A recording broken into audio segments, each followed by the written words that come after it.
Assalamualaikum warahmatullahi wabarakatuh. Selamat pagi, salam sejahtera untuk kita semua.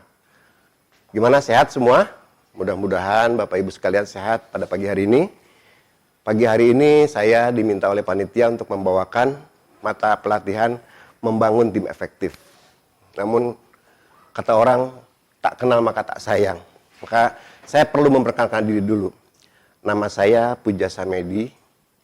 Saya salah seorang Widya Iswara Utama di Kementerian PUPR. Sudah bekerja kurang lebih 35 tahun di kementerian ini. Baik, setelah kita melalui pembahasan-pembahasan pada hari-hari sebelumnya, di mana Anda sudah mempelajari mengenai agenda 1 terkait dengan kepemimpinan Pancasila dan bela negara, maka pada hari ini kita khusus bicara mengenai agenda 2, yakni kepemimpinan pelayanan. Dan mata pelatihan yang akan kita bahas pada pagi hari ini adalah mengenai membangun tim efektif. Mungkin selanjutnya nanti akan mengikuti agenda-agenda selanjutnya, yaitu agenda ketiga, pengendalian pekerjaan, dan agenda keempat, aktualisasi kepemimpinan. Tujuan dari pembelajaran ini adalah agar para peserta nanti akan mampu mengelola tim kerja yang partisipatif dan efektif untuk bisa melaksanakan kegiatan pelayanan publik secara efektif dan efisien. Caranya bagaimana? Yaitu saudara-saudara akan melakukan pembahasan mengenai hasil ceramah dari para ahli mengenai apa sih tim efektif di dalam pelayanan. Setelah itu, kita akan mempelajari dalam kelas ini mengenai pengertian-pengertian dari tim efektif dalam pelayanan, kemudian karakteristik apa yang terdapat di dalam tim efektif tersebut, dan yang paling penting lagi adalah bagaimana strategi membangun tim efektif tersebut. Jadi setelah kita tadi membahas ceramah mengenai tim efektif di dalam pelayanan, yang kita soroti kan ada 4 paling tidak. Yaitu pertama mengenai esensi ceramahnya tadi apa. Kemudian analisis terhadap substansi yang tadi disampaikan oleh para penceramah. Apa yang Anda peroleh sebagai lesson learned, dan kemudian strateginya bagaimana bisa diterapkan di tempat Anda bekerja. Karena itu kita harus mempelajari dulu apa itu tim efektif. Tim efektif adalah sekumpulan orang-orang yang memiliki keterampilan yang saling melengkapi, yang mempunyai komitmen untuk mempunyai tujuan bersama dan sasaran bersama, dan mempunyai tanggung jawab bersama. Tim efektif adalah tim yang sudah sukses mewujudkan tujuannya. Karena apa? Karena seluruh komponen di dalamnya bekerja dengan cukup baik, sesuai dengan peran dan fungsi masing-masing. Dan ada rasa tanggung jawab di dalam setiap anggota tim. Jadi kenapa harus jadi anggota tim? Karena sudah terbukti banyak data yang mengatakan bahwa dengan bekerja sebagai tim, maka kegiatan-kegiatan atau masalah-masalah yang sifatnya kompleks dapat lebih mudah diselesaikan. Kemudian, kalaupun kita dapat dipersoalkan menghadapi pengambilan keputusan, maka keputusan juga akan lebih baik. Karena apa? Karena dibentuk dari berbagai perspektif dan pemikiran yang cukup banyak.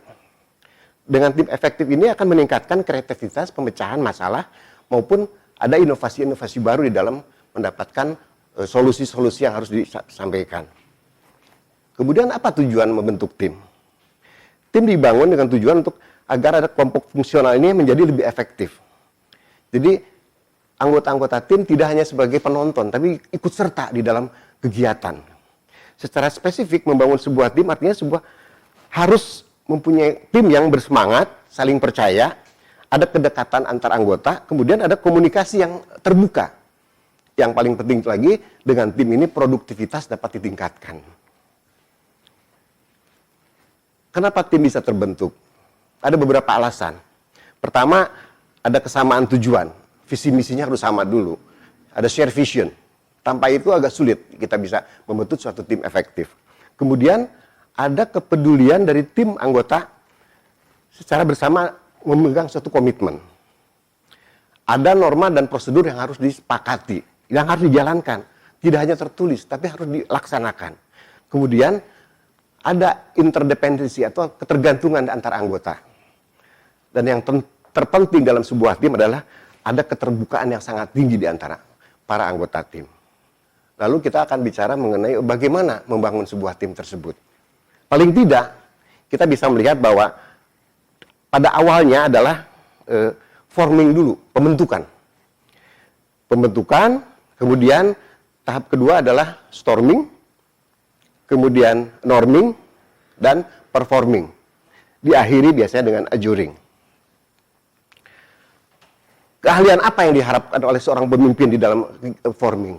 Paling tidak, seorang pemimpin harus mampu memiliki fasilitasi untuk memberikan hubungan-hubungan antar anggota. Kemudian dalam tahapan storming, para pemimpin harus mampu memanage konflik-konflik yang biasanya terjadi. Di dalam tahapan berikutnya di norming adalah bahwa para pemimpin harus bisa memanage kepercayaan dari anggota, sesama anggota.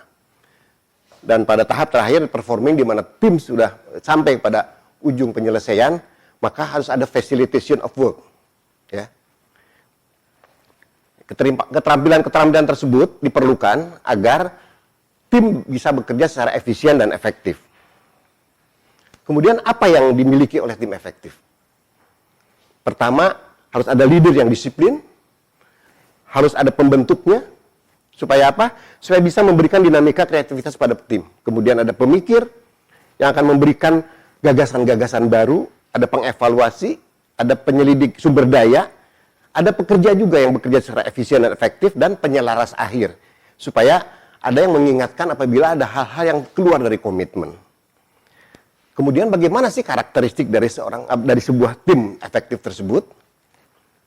Yang pertama, sebuah tim efektif harus memiliki tujuan yang jelas dan menggugah anggota.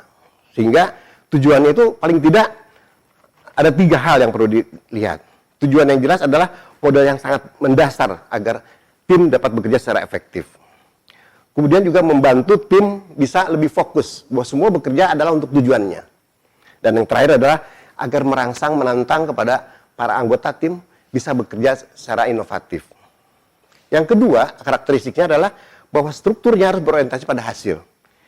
Tujuannya adalah pembentukan tim itu ada paling tidak 3 hal yang perlu diingat. Kalau tujuannya pemecahan masalah, maka timnya harus ada tim saling percaya.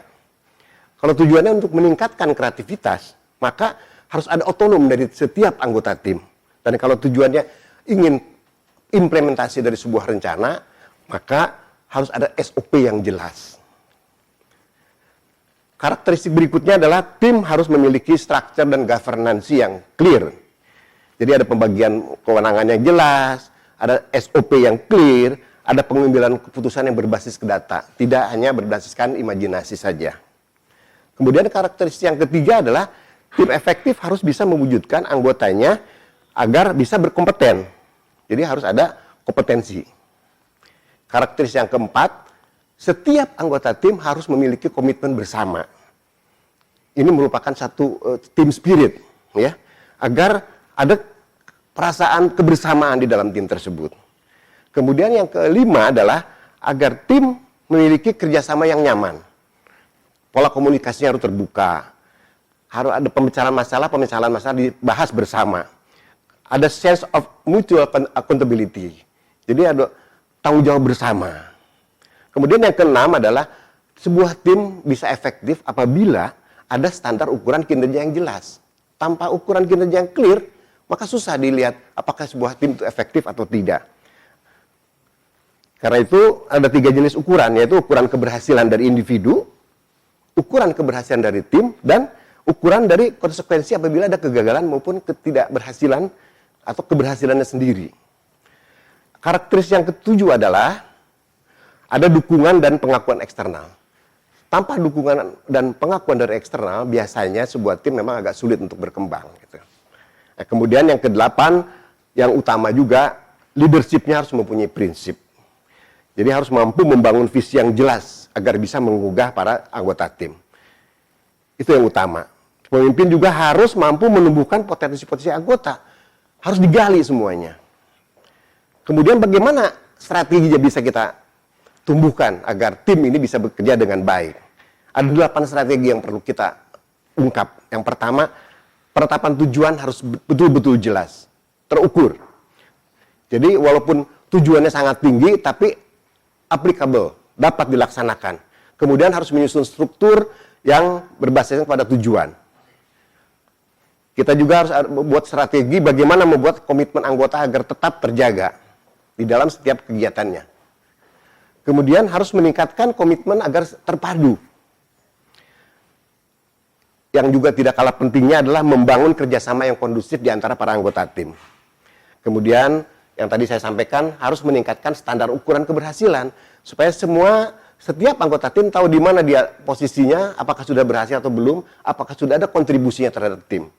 Kemudian meningkatkan dukungan pengakuan eksternal, dan yang paling penting adalah kita harus menjadi pemimpin yang punya prinsip agar tim efektif ini berjalan. Saya kira itu yang saya sampaikan pada pagi hari ini. Mungkin pada kesempatan berikutnya kita akan lebih mendetailkan apa yang akan saya sampaikan supaya kita lebih jelas apa yang dimaksud dengan pembentukan tim efektif. Baik, Bapak Ibu sekalian, setelah sepanjang pagi siang hari ini kita mengikuti metode ceramah yang tadi saya sampaikan, maka setelah ini kita akan melihat video. Kita akan melihat dengan pemaparan melalui video. Ada 2 video yang akan saya sampaikan. Untuk itu nanti akan dibahas dengan metode diskusi kelompok. Jadi Bapak Ibu sekalian, nanti ada metode yang kelompok A dan B, nanti membahas mengenai kinerja KONI dan KOI dalam menyiapkan event besar untuk Asian Games. Dan kemudian kelompok C dan D akan membahas mengenai kinerja tim bentukan pemerintah di dalam menangani penyebaran virus corona. Nanti kita diskusikan masing-masing presentasi cukup 10 menit. Saya kira itu. Nah, kemudian jadi kesimpulan dari semua paparan dari mulai ceramah tadi pagi sampai dengan pemaparan tadi video dan diskusi ini ada 5 hal penting yang perlu Bapak Ibu paham ini. Yang pertama adalah bahwa adanya tujuan yang jelas dari setiap tim kinerja itu sangat penting. Karena dengan ada tujuan, maka semua anggota tim akan bekerja dengan fokus. Kemudian ada struktur tim kerja yang berorientasi kepada hasil. Jadi betul-betul misi oriented dan produk oriented. Yang ketiga adalah adanya kesepakatan untuk standar kerja yang akan dibentuk. Jadi apapun, setiap anggota tim memahami bagaimana capaian yang harus dicapai di dalam mencapai tujuan bersama. Yang berikutnya adalah adanya peta komitmen yang baik di antara semua peserta. Dan yang terakhir adalah adanya kemauan setiap anggota tim kelompok untuk membangun iklim tim yang baik sehingga ada keterbukaan di antara anggota-anggota tim. Bapak Ibu sekalian, dengan mempelajari bagaimana tim efektif itu dibangun, maka kami sangat berharap Bapak Ibu sekalian pada saatnya nanti waktu mengikuti agenda 4 yaitu aktualisasi kepemimpinan, tim efektif ini sangat penting. Karena dengan adanya tim efektif ini, maka aktualisasi kepemimpinan Anda akan bisa terbantu menghasilkan sesuatu yang sesuai dengan inovasi-inovasi yang diharapkan oleh unit di mana saudara bekerja. Demikian, mudah-mudahan ada manfaatnya bagi Bapak Ibu sekalian. Billahi taufiq wal hidayah. Wassalamualaikum warahmatullahi wabarakatuh.